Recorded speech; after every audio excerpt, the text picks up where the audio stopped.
Hello fellas, Bisayang Alindahaw here and welcome to my channel. So for today's video po is isi-share ko po sa inyo kung paano mag-verify ng PhilID through online.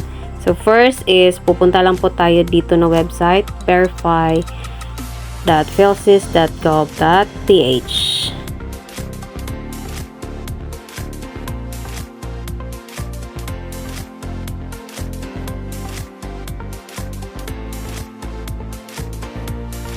Ayan, nandito na po tayo sa website ng PhilSys or ang Philippine Identification System.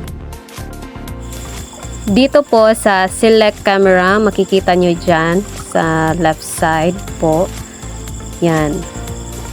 May choices po dyan na front camera or back camera po ang gagamitin. So, try natin ang front camera.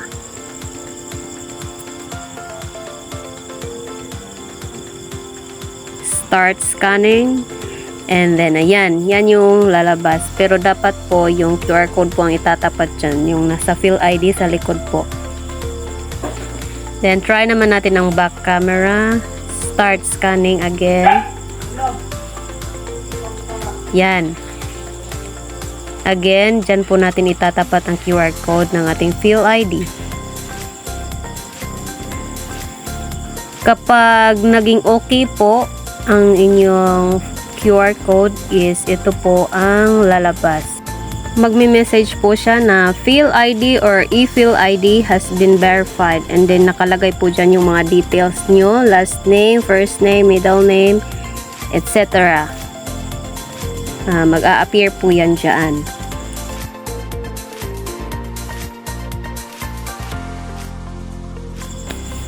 Yan yung mga ibang details pa sa website ng Philippine Identification System. And then, susubukan po natin yung actual. Ayan. No internet, na wala po yung connection. So, yan po yung lumabas. So, try natin again.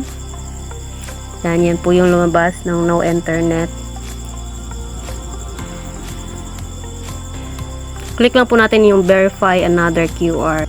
Ayan. And then, tapat natin yun muli yung QR code. Ayan. And then, ito po ang lalabas. PhilID has been verified. Lalabas po dyan ang demographic information nyo like last name, first name, middle name, and etc. po. Ito naman po ang suggested position ni PSA kung mag-i-scan po ng QR code na nakalagay lang po sa table yung PhilID. Ayan po. And then, ito naman po yung suggested position ni PSA kung hahawakan nyo po yung PhilID niyo. Ayan po, naka-check na po siya. So, it means po na verified po yung PhilID. Kapag po unsuccessful po ang verification nyo sa inyong PhilID is ito po ang lalabas. Color red na X.